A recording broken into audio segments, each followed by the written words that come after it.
राधे राधे दोस्तों, कैसे हैं आप सब। आज मैं आपके लिए बहुत इंटरेस्टिंग सी रीडिंग लेकर आई हूँ। आज मैं आपको बताने वाली हूँ कि आपके लिए क्या है मैसेज, क्या है एनर्जी ओरेकल कार्ड्स का आपके लिए मैसेज। जी हाँ, बहुत इंटरेस्टिंग सी आज की रीडिंग रहने वाली है। देखेंगे कि आपके आसपास की एनर्जी को देखकर, आपके लाइफ में हो रहे चीज़ों को देखकर मैसेज क्या मिल रहा है आपको। सो बेसिकली आपके लिए क्या इम्पोर्टेंट ऐसा मैसेज आया है जो आपका सुनना है बहुत ज़रूरी। शायद आप एक बहुत बड़े स्ट्रेस से बाहर निकल सकते हैं। कुछ तो माता रानी की ब्लेसिंग्स हैं ही। तो चलिए ठीक है, स्टार्ट करते हैं प्रभु का नाम लेकर। आप माता रानी का नाम ले लीजिए, मन में 3 बार माता रानी से कहिएगा, माता रानी आप जो भी मुझे मैसेज देना चाह रही हो प्लीज़ वही कार्ड पिक हो। ठीक है, मैंने शफल करके ऑलरेडी रख लिए हैं अपनी माता रानी से बोलकर, बट फिर भी जो मैं सिलेक्ट करूँगी आई विश वो आपसे 100% रेजोनेट हो। बट आप लोग जब कमेंट करके कंफर्म करेंगे मुझे तभी पता चलेगा कि कार्ड्स आपसे रेजोनेट हुए हैं या नहीं। तो नए लोग फटाफट से चैनल को सब्सक्राइब कर दीजिए, मेरे सोल फैमिली का हिस्सा बनिए। सुपर थैंक्स बाय करके आप ग्रेटिट्यूड शो कर सकते हैं मेरे चैनल को और ग्रोथ करने में हेल्प कर सकते हैं। ग्रो करने के लिए आप क्या कर सकते हो, वीडियो को शेयर कर सकते हो और अपना साथ दे सकते हो, यानी कि आप अपना सपोर्ट सिस्टम मुझे दे सकते हो। आपका एक वीडियो देखना, लाइक करना, कमेंट करना मेरे लिए बहुत बहुत बहुत है। ठीक है, और अगर आप में से किसी को पर्सनल रीडिंग की ज़रूरत हो तो फिर आप इस नंबर पर संपर्क कर सकते हैं। This is 8840298154 8840298154। Contact for personal reading and this number is for appointment only. ठीक है, तो बाकी आपको टाइटल और डिस्क्रिप्शन में मिल जाएगा, वहाँ से आप नंबर लेकर अपॉइंटमेंट बुक कर सकते हो व्हाट्सएप या कॉल के माध्यम से। सिर्फ अपॉइंटमेंट के लिए है ये नंबर। ठीक है, तो चलिए रीडिंग स्टार्ट करते हैं। ठीक है, आज की जनरल रीडिंग के लिए जैसे कि मैंने बताया मैं कार्ड शफल कर चुकी थी। ओके, तो एक साथ ही 2 कार्ड आ रहे हैं लगता है।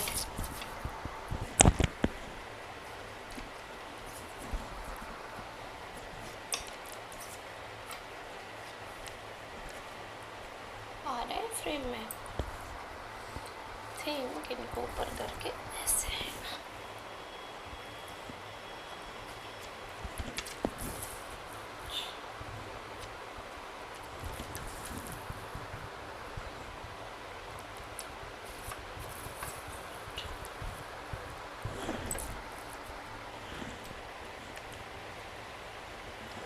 ओके, सो मैंने कार्ड सिलेक्ट कर लिया। अभी मैं फ्रेम को सेट कर देती हूँ।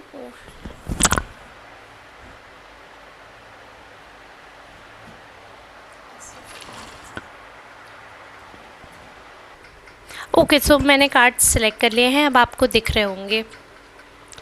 यहाँ पे हमें क्लियरली जो मैसेज मिल रहे हैं वो दिखा रहे हैं कि आपकी लाइफ में अभी ऑनगोइंग कोई चीज़ चल रही है। एक ऐसी जर्नी पर हैं आप जहाँ पर आप स्ट्रक्ड फील कर रहे हैं, ओवर थिंकिंग से परेशान है। हो सकता है कि आपने ऑलरेडी बहुत कुछ सोच रखा हो सकता है कि आपने बहुत कुछ फेस कर रखा हो सकता है कि बहुत सारी बातें ऐसी हो कि आपने कहीं ना कहीं वो चीज़ें मेंशन की हो यूनिवर्स से, और वो सारी चीज़ें आपके पास आई भी हैं। वो आपके, मैं डायरेक्टली बोलती हूँ, आपकी लाइफ में कुछ ऐसी प्रॉब्लम चल रही थी, आपने ईश्वर से जो मदद मांगी, जो मैनिफेस्ट किया, उनका आउटकम आपको मिला है। कहीं ना कहीं भले ही वो चीज़ें फुलफ़िल नहीं हो पाई हूँ, but now you are on the way of personal healing and happiness is coming towards you. ठीक है, आपकी लाइफ में पैसे से भी जो दिक्कत थी वो ठीक हो रही है। आपकी लाइफ में जो लव लाइफ या फैमिली में जो ट्रॉमा था वो भी चीज़ें ठीक हो रही हैं। कहीं ना आपके लिए एक इम्पॉर्टेंट मैसेज आज की रीडिंग में आया है, बहुत इम्पॉर्टेंट है ये आपका सुनना। आपके लिए, आप ये समझिए, लाइफ में जिस पर्सन ने आपकी इतनी बड़ी प्रॉब्लम क्रिएट किया, अननेसेसरी हो सकता है कि आपके बारे में ऐसी अफवाहें फैलाई हैं। मुझे देखिए कुछ अफवाहों का हिंट मिल रहा है। क्लियरली मैं आपको बताऊं तो एक अफवाह दिख रही है मुझे, एक ऐसा कनेक्शन दिख रहा है कि यूनिवर्स ने आपके लिए ऐसा कनेक्शन बिठाया कि आप यूनिवर्स से कनेक्ट फील करो। यूनिवर्स से मेरा मतलब है डिवाइन से, डिवाइन से मेरा मतलब है सुप्रीम पावर से, सुप्रीम पावर से मेरा मतलब है कि आपके जो भी धर्म से रिलेटेड जो गुरु हैं, जो जो शक्तियाँ हैं, जो जैसे हम लोग बोलते हैं भगवान जी, ऐसे आप लोगों के जो भी शक्तियाँ हैं, जो भी सुप्रीम पावर आप जिनको मानते हो, तो कहीं ना कहीं यूनिवर्स ने आपको उनसे कनेक्टेड फील करने के लिए, और जिस गॉड से आप कनेक्टेड फील करते हो उन्हीं की स्ट्रेंथ आप अपने अंदर फील कर सकते हो। तो basically it was your tough time, बहुत ही roller coaster type of journey रही है आपकी। अचानक से एक दिन आप सब कुछ प्राप्त कर लेते हो, फिर अचानक से एक दिन ऐसा लगता है कि मेरे पास तो कुछ है ही नहीं, जो मैंने पाया है वो भी शायद मेरा नहीं है, या पूरी तरह मेरा नहीं है, या फिर इसके होने का भी क्या ही फ़ायदा। बट ज़रा सोच कर देखिए, अगर वो चीज़ आपको नहीं मिलती तो क्या आप खुश रह पाते? कई बार हम अपने बच्चे को गिर जाने देते हैं सिर्फ यही सोचकर कि ठीक है, हमने 10 बार मना किया, तुझे ये काम करना ना, कर ले, एक बार गिर जाएगा तभी पता चल जाएगा इस काम में कितनी गड़बड़ थी। क्योंकि जब तक आपको वो चीज़ मिलती नहीं है आप उसके पीछे शिद्दत से पड़ जाते हो। अगर वो बेकार है, मान लो वो आपके लिए ठीक नहीं है, बट आप फिर भी उसी चीज़ के पीछे पड़े हो, यूनिवर्स आपको जो भी ब्लेसिंग्स दे रही हैं वो आप एक्सेप्ट ही नहीं कर रहे हो। वो सारी जो ब्लेसिंग्स हैं, वो सारी जो भी चीज़ें हैं, सो बेसिकली आप शॉर्ट में ये समझ सकते हो कि आपको कुछ चीज़ें सबक सिखाने के लिए दी गई थी कि आप उनकी वैल्यू जानो कि इनकी लाइफ में आपकी क्या वैल्यू थी, ज़ीरो, रत्ती भर, या फिर एक अनमोल तोहफ़ा था ये। तो आपको पता है जो चीज़ आज आपके पास है, अगर वो नहीं रहेगी तो उसके साथ आप सर्वाइव करोगे या उसके बिना आप सर्वाइव करोगे, दोनों ही केसेस आपके पास हैं। इसलिए आपके लाइफ में ना ईश्वर ने एक ऐसी सिचुएशन डाली जहाँ पर आपको उन्होंने वहाँ से एग्ज़िट का भी रास्ता बताया। ऐसी भी सिचुएशन आई कि जा, निकल के भाग जाए यहाँ से, और एक ऐसी सिचुएशन आई, कोई बात नहीं है, थोड़ा दिमाग लगाओ, थोड़ा सोचो, और जो मिला है उसको अप्रिशिएट करो, एक्सेप्ट करो। थोड़ा सा ज़रूर समय टफ़ है लेकिन चीज़ें ठीक हो जाएंगी।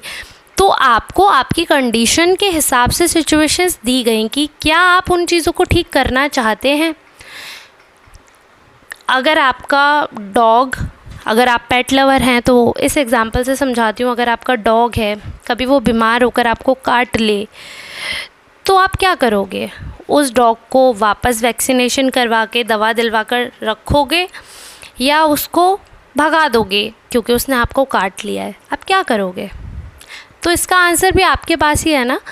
अगर आपको उससे प्यार है, अगर आप उसके बिना नहीं जी सकते हो, और उस डॉग को भी आपसे प्यार है, बट एक सिचुएशन के चलते चीज़ें ख़राब हो गई, एक बीमारी के चलते चीज़ें ख़राब हो गई, तो आप उसको एक मौका तो दोगे ना, और उसको वापस से आप अपने इंजेक्शन लगवाओगे। आपका कटा हुआ ठीक तो नहीं हो जाएगा ना, बट क्या उस डॉग को गिल्ट नहीं होगा? तो एक ऑप्शन ये है कि आप उसको दवा दिलाकर ठीक कर सकते हो, और दूसरा ऑप्शन क्या है कि आप उसको भगा दो, क्योंकि दवा तो आपको खानी है, इंजेक्शन तो आपको लगाने ही पड़ेंगे अपने, क्योंकि डॉग ने काटा है। आफ्टर ऑल, चाहे वो स्ट्रीट डॉग हो चाहे पेट डॉग हो, डॉग तो डॉग ही होता है ना। नाम कुछ कुछ ही रख लेने से, डॉग का ब्रांड कुछ भी बता देने से उसकी जो ओरिजिनल चीज़ है वो थोड़ी बदल जाएगी। ह्यूमन है, डॉग डॉग है। अगर डॉग काटेगा, चाहे वो पेट हो चाहे स्ट्रीट डॉग हो, आपको इंजेक्शन तो लगेंगे ही ना। तो अगर आपका डॉग वैक्सीनेटेड नहीं था तो आपको इंजेक्शन तो एनी हाउ लगने ही हैं। तो आपने इंजेक्शन लगवाया, उस डॉग को बाहर फेंक दिया कि दोबारा मैं ऑप्शन ही नहीं दूंगी, मुझे चाहिए ही नहीं। ये किस सिचुएशन में होगा? जब आप ऑलरेडी फ्रस्ट्रेटेड हैं उस डॉग से, और आप बहाना ही ढूंढ रहे थे कि नहीं चाहिए, लाइफ से निकालो। आप ऑलरेडी फ्रस्ट्रेट हो गए थे और आपको अब नहीं चाहिए था वो डॉग लाइफ में, तो आप उसको निकालने का बहाना ढूंढोगे, और आपको एक बहाना मिल गया और अब आप उसे अपनी लाइफ से निकाल दोगे। आप समझ गए?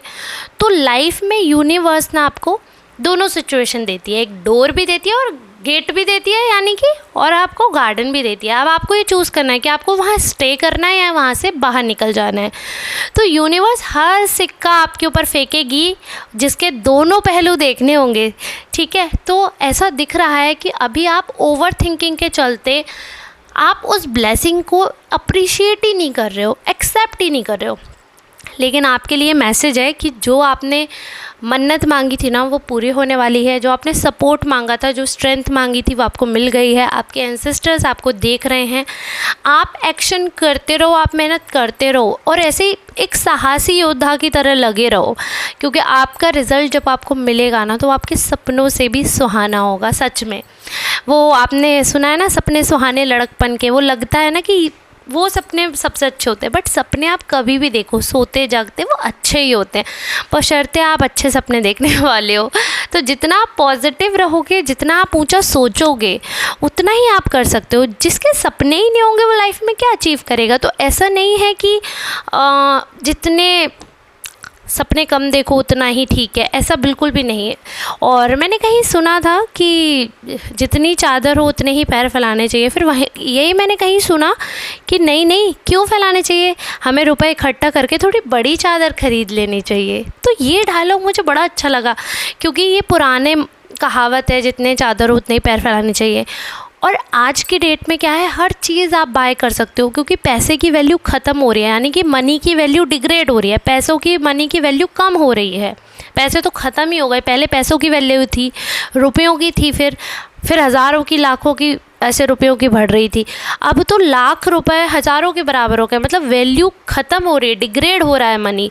हर चीज़ की वैल्यू गिरती जा रही है समय के साथ, चाहे वो रिश्ते हों, चाहे इंसान हो, वैल्यू ख़त्म होती जा रही है, मॉरल वैल्यूज़ ख़त्म होती जा रही हैं। तो ऐसे में आपका अच्छे बने रहना, अपने मोरल चीज़ों को, अपने मोरल संस्कारों को, अपने वैल्यूज़ को डाउनफॉल में ना आने देना, और ऐसे किसी लोगों से मोटिवेट ना होकर अपनी अलग एक इमेज बनाना, अपने एक अलग थॉट बनाना ही आपके लिए एक इम्पॉर्टेंट मैसेज है। मैं मानती हूँ लाइफ में एक बहुत ट्रॉमेटिक फेज़ देखा है आपने, बट ईश्वर ने आपको दोनों ही चीज़ें दी हैं। आप अपने अंतर मन से पूछिए कि आपको सुकून किस चीज़ में मिल रहा है। जिस चीज़ में सुकून मिल रहा है, ईश्वर तो आपके साथ है ना, उन्होंने तो आपको दोनों ही सिचुएशंस दी हैं। तो आपको जो बेटर लग रहा है वो करिए, क्योंकि ईश्वर इस समय सिर्फ ये कह रहे हैं कि तुम एक्शन करो, उसका रिएक्शन मैं देख लूँगा। तो ठीक है, आप अपने एक्शंस करो, और सारे एक्शंस अपने तहे दिल से करना, और कुछ भी अन्याय सहने की ज़रूरत नहीं है, क्योंकि श्री कृष्ण भी यही कहते हैं, जो अन्याय सहता है मैं उसके साथ नहीं हूँ, जो अपने लिए उठकर खड़ा होता है मैं उसके साथ हूँ। इसीलिए तो अर्जुन को भी सारथी बनकर समझाया था श्री कृष्ण ने। तो वैसे ही आप मेरे वीडियो के माध्यम से ये समझे कि अन्याय नहीं सहना है। जहाँ पर आपको लग रहा है कि अन्याय हो रहा है और आप कुछ नहीं कर सकते, तो वहाँ से निकल जाना ही समझदारी है। अगर श्री कृष्ण जी रणछोड़दास कहला सकते हैं, अगर वो मैदान छोड़कर जा सकते हैं, तो हम क्यों नहीं। अगर हम लड़ नहीं सकते तो हम छोड़कर तो जा ही सकते हैं ना। तो इसलिए ईश्वर की बात समझिए, ईश्वर के मैसेज समझिए, कुछ भी ऐसा मत करिएगा जो आपको हर्ट करे, और हमेशा लाइफ में खुश रहिएगा। ऐसे ही और वीडियोस को देखने के लिए सपोर्ट करिएगा। मिलते हैं हम नेक्स्ट रीडिंग में, तब तक के लिए आप सबका बहुत बहुत धन्यवाद। ईश्वर करे आपकी सारी दुआएं पूरी हों। धन्यवाद।